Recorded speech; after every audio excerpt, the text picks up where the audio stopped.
Good morning my dear students. आज की इस क्लास में हमको बेटा क्लास 12th बायोलॉजी के मोस्ट इंपॉर्टेंट ऑब्जेक्टिव क्वेश्चंस को देखना है बेटा। किसको देखना है बेटा? मोस्ट इंपॉर्टेंट ऑब्जेक्टिव क्वेश्चंस को देखना है।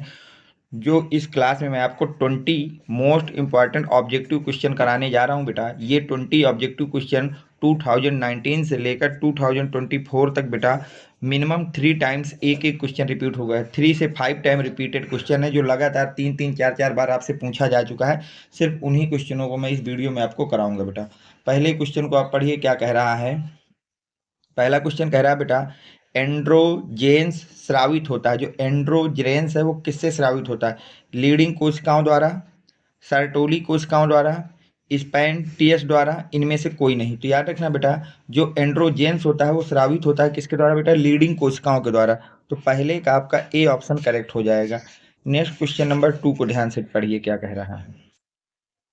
क्वेश्चन नंबर 2 कह रहा है बेटा, कौन सा अनुवांशिक विकार 21वें क्रोमोसोम्स की त्रिसूत्रता के कारण होता है? ऐसा कौन सा अनुवांशिक विकार होता है जो 21वें क्रोमोसोम्स के त्रिसूत्रता के कारण होता है? Klinefelter syndrome, Turner syndrome, Down syndrome, thalassemia. तो याद रखना बेटा, डाउन सिंड्रोम ऐसा विकार होता है जो आपके 21वें क्रोमोसोम के कारण होता है। तो आपका दूसरे का आपका ऑप्शन नंबर सी करेक्ट हो जाएगा बेटा। नेक्स्ट क्वेश्चन देखिए, क्या कह रहा है। निम्नलिखित में से किस रोग की पुष्टि विडाल परीक्षण द्वारा होती है? विडाल परीक्षण जो होता है बेटा किस रोग के लिए हम लोग यूज करते हैं? टाइफाइड के लिए, मलेरिया के लिए, अतिसार पेचिस के लिए, या फाइलेरिया के लिए? तो जो आपका विडाल परीक्षण है बेटा वो टाइफाइड के लिए यूज होता है। किसके लिए यूज होता है? टाइफाइड के लिए। ऑप्शन नंबर ए हो जाएगा तीसरे का। अब हम चलते हैं क्वेश्चन नंबर 4 पे, कि क्वेश्चन नंबर 4 क्या कह रहा है। ध्यान से पढ़िए बेटा। क्वेश्चन नंबर 4 कह रहा है बेटा, आनुवांशिक रूपांतरण के संबंध में कौन सा कथन सत्य है? आनुवांशिक रूपांतरण के संबंध में कौन सा कथन सत्य है? अब देखिए, पहला ऑप्शन कह रहा है बेटा, आनुवांशिक रूपांतरण में फसलों को सूखा व ठंड के प्रति अधिक सहिष्णु बनाया जाता है। बिल्कुल सही है। आनुवांशिक रूपांतरण ने रासायनिक पीड़क नाशकों पे निर्भरता को कम किया जाता है। बिल्कुल सही। आनुवांशिक रूपांतरण ने खाद्य पदार्थों के स्तर में वृद्धि होती। तो ये सभी कथन सही हैं, तो डी ऑप्शन आपका करेक्ट हो जाएगा इनमें से सभी। नेक्स्ट क्वेश्चन नंबर 5 की अगर हम लोग बात करें कि क्वेश्चन नंबर 5 क्या कह रहा है। अब ध्यान से देखें बेटा, क्वेश्चन नंबर 5 की अगर हम बात करते हैं, क्वेश्चन नंबर 5, तो 5 क्या बोल रहा है बेटा, घड़ियाल पुनर्वास केंद्र कुकरैल स्थित है। जो कुकरैल आपका घड़ियाल पुनर्वास केंद्र वो कहाँ पर स्थित है ये पूछा जा रहा है बेटा आपसे। प्रयागराज में, लखनऊ में, वाराणसी में, लखीमपुर खीरी में। तो याद रखना बेटा वो कहाँ स्थित है? लखनऊ में। तो ऑप्शन नंबर बी हो जाएगा। अब हम चलते हैं क्वेश्चन नंबर 6 में कि 6 क्या कह रहा है।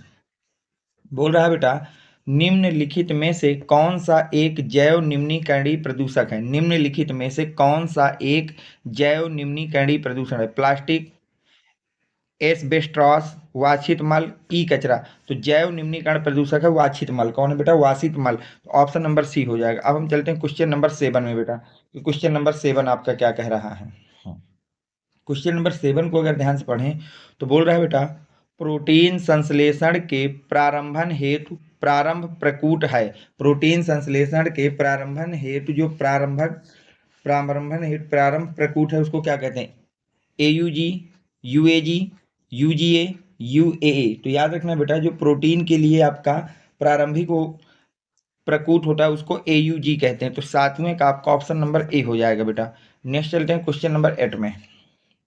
क्वेश्चन नंबर 8 क्या कह रहा है बेटा, निम्नलिखित में से कौन सा एक आभासी फल नहीं है? इनमें से कौन ऐसा है जो आभासी फल नहीं है ये आपसे पूछा जाए। सेब आभासी है, स्ट्रॉबेरी भी आभासी है, अखरोट भी आभासी, पर आम आभासी नहीं है। तो 8वें का डी नंबर हो जाएगा बेटा। अब हम चलते हैं 9 नंबर क्वेश्चन में। 9 नंबर क्वेश्चन आपसे कह रहा है बेटा, आनुवांशिकता स्थानांत रूपांतरित पौधा है। जो आनुवांशिकता है रूपांतरित पौधा है वो किसको कहते हैं हम लोग बेटा? 9th को। बीटा मक्का, बीटी कटान, बीटी राइस, इनमें सभी। तो देखिए, जो आनुवांशिक रूपांतरित पौधे होते हैं वो बीटी वाले होते हैं। तो बीटी मक्का, बीटी कटान और बीटी राइस सब हो जाएंगे। तो 9th का आपका डी ऑप्शन करेक्ट हो जाएगा। अब हम चलते हैं क्वेश्चन नंबर 10 में। किसमें चलते हैं बेटा? क्वेश्चन नंबर 10 में। तो ध्यान से देखिए, निम्न में से कौन एक कूट है? आपका इनमें से कौन सा एक कूट है या असत्य फल है ये पूछा जा रहा है। ये असत्य फल है। अंगूर, आम, अमरूद, सेब। तो याद रखना बेटा कूट कौन है? सेब। असत्य फल को ही हम लोग कूट भी बोलते हैं। तो 10वें का डी नंबर हो जाएगा। अब हम चलते हैं क्वेश्चन नंबर 11 में कि 11 क्या कह रहा है। देखिए क्वेश्चन नंबर 11 आपसे कह रहा है बेटा, आवृतबीजी पौधों के भ्रूणपोष में गुणसूत्रों की संख्या कितनी होती? जो आवृतबीजी पौधे होते हैं उनके भ्रूणपोष में गुणसूत्रों की संख्या कितनी होती है? तो उनमें 3x होती है बेटा। कितनी होती है? 3x। तो आपका 11 का सी नंबर करेक्ट हो जाएगा। अब हम चलते हैं क्वेश्चन नंबर 12 में बेटा कि उसको क्या पूछ रहा है, कैसे करेंगे। क्वेश्चन नंबर 12 ध्यान से पढ़िए बेटा। बोला गया है टाइफाइड के रोग जनक का नाम। जो टाइफाइड रोग है वो किसके कारण होता है, ये आपसे पूछा जा रहा है। तो एस्कैरिस के द्वारा, अमीबा के द्वारा, पैरामीशियम के द्वारा या साल्मोनेला के द्वारा। तो याद रखना बेटा जो टाइफाइड रोग होता है वो किसके द्वारा होता है? साल्मोनेला के द्वारा होता है। तो ऑप्शन नंबर डी हो जाएगा। क्वेश्चन नंबर 13 की अगर हम बात करें, भ्रूणपोष की कोशिकाएं होती हैं, जो भ्रूणपोष होता है उसकी कोशिकाएं क्या होती हैं बेटा, आपसे पूछा जा रहा है। अगुणित होती हैं, द्विगुणित होती हैं, त्रिगुणित होती हैं या चौगुणित होती हैं। तो याद रखना बेटा भ्रूणपोष की जो कोशिकाएं होती हैं वो त्रिगुणित होती हैं। कैसी होती हैं बेटा? त्रिगुणित होती हैं। तो ऑप्शन नंबर सी करेक्ट हो जाएगा। अब हम चलते हैं क्वेश्चन नंबर 14 में। क्वेश्चन नंबर 14 को ध्यान से देखिए क्या कह रहा है। क्वेश्चन नंबर 14 कह रहा है बेटा, मधुप के नर ड्रोन में क्रोमोसोम्स की संख्या होती। जो मधुप होता है उसके नर ड्रोन में क्रोमोसोम की संख्या पूछी गई है, कितनी होती है? 32 होती है, 64 होती है, 8 होती है, 16 होती है। तो याद रखना बेटा मधुप के नर ड्रोन में जो क्रोमोसोम्स होते हैं वो 16 होते हैं। तो डी ऑप्शन आपका करेक्ट हो जाएगा। अब हम चलते हैं क्वेश्चन नंबर 15 में कि क्वेश्चन नंबर 15 क्या कह रहा है। देखिए क्वेश्चन नंबर 15 आपसे कह रहा है विषाणु का आनुवांशिक पदार्थ है। जो विषाणु है उसका आनुवांशिक पदार्थ क्या होता है? डीएनए अथवा आरएनए, केवल आरएनए, केवल डीएनए, इनमें से कोई नहीं। तो याद रखना विषाणु का जो आनुवांशिक पदार्थ होता है वो डीएनए भी हो सकता है, आरएनए भी हो सकता है, पर दो में से कोई एक होगा। तो ऑप्शन नंबर ए आपका करेक्ट हो जाएगा। क्वेश्चन नंबर 16 की बात करते हैं बेटा। क्वेश्चन नंबर 16 क्या कह रहा है बेटा, जन्मजात उपापचयी त्रुटि है। जो जन्मजात उपापचयी त्रुटि है वो कौन सी है? फिनाइल, कीटोनूरिया, वर्धानता, हीमोफीलिया या अरक्तता। तो याद रखना बेटा जन्मजात उपापचयी जो त्रुटि है वो किसको बोलते हैं बेटा? फिनाइल कीटोनूरिया को बोलते हैं। तो ऑप्शन नंबर ए आपका करेक्ट हो जाएगा। चलते हैं क्वेश्चन नंबर 17 में। आवृतबीजी पौधों में पुंकेसर है। जो आवृतबीजी पौधे हैं उनमें पुंकेसर क्या होता है? मादा का जननांग होता है या नर जननांग होता है? ए और बी दोनों, इनमें से कोई नहीं। तो याद रखना बेटा आवृतबीजी पौधों में जो पुंकेसर होता है वो नर जननांग होता है। कौन होता है बेटा? नर जननांग। तो 17 का आपका बी ऑप्शन करेक्ट हो जाएगा।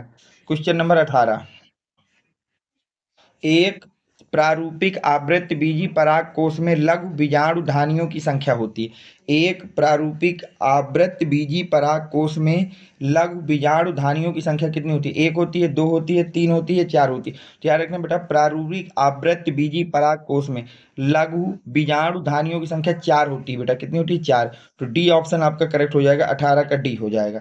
अब हम चलते हैं क्वेश्चन नंबर 19 पे बेटा। देखिए क्वेश्चन नंबर 19 कह रहा है बेटा प्रतिमुखी कोशिकाएं वह होती हैं जो उपस्थित होती हैं। प्रतिमुखी कोशिकाएं कहाँ उपस्थित होती है ये पूछा जा रहा है।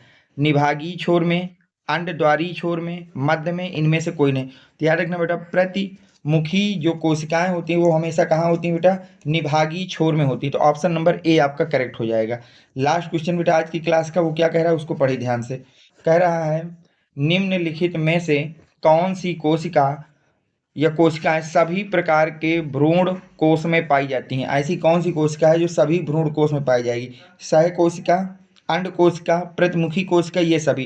याद रखना बेटा अंड कोशिका, ऑप्शन नंबर बी आपका करेक्ट हो जाएगा। अंड कोशिका एक ऐसी कोशिका होती है जो सभी प्रकार के भ्रूण कोश में पाई जाती है। तो आपको ये वीडियो कैसा लगा है बेटा कमेंट सेक्शन में जरूर से जरूर लिखना। वीडियो को ज़्यादा से ज़्यादा शेयर करना। Thanks for watching. Next video coming soon.